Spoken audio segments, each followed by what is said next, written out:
అందరికీ ప్రైజ్ రాడండి. అందరికీ మరణాత.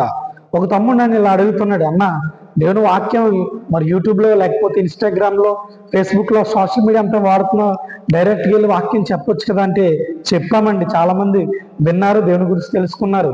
అయితే యూట్యూబ్లో లేక ఈ సోషల్ మీడియా చెప్పడానికి ప్రధానమైన కారణం ఏంటో వాక్యం ద్వారా ఒక మాట చెప్పి ముందుకు వెళ్ళడానికి ఇష్టపడుతున్నా.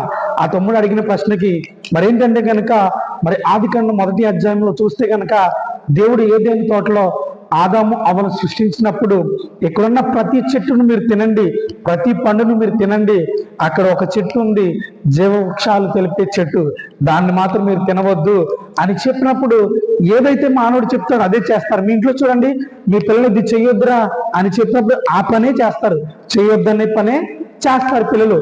అలాగే ఆదాము అవలు కూడా అక్కడ అదే చేశారు. దేవుడు తినొద్దన్న పండు తిన్నారు, నిత్యముగా చచ్చేదని చెప్పినప్పుడు ఆత్మీయంగా వారు చనిపోయారు.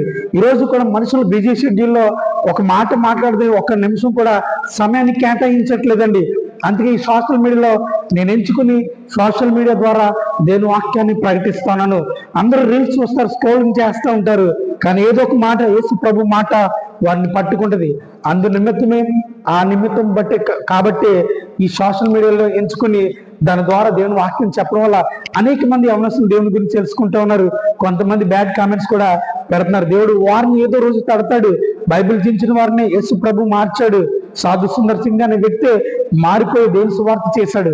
ఈరోజు నువ్వు ఎలా ఉన్నా నా స్నేహితుడా, ఈ వాక్యమిని నీవైనా తెలుసుకోవాలి. యేసు ప్రభువే నిజమైన దేవుడిని తెలుసుకుని సొంత రక్షకుడిగా అంగీకరించాలని తెలుసుకొని మరి ఇప్పుడు ఈ ప్రభునందు ఈ మాటలు దేవుడు మనందరి ఇంట్లో దీవించి ఆశీర్వదించును గాక. Amen. May God bless you all our India.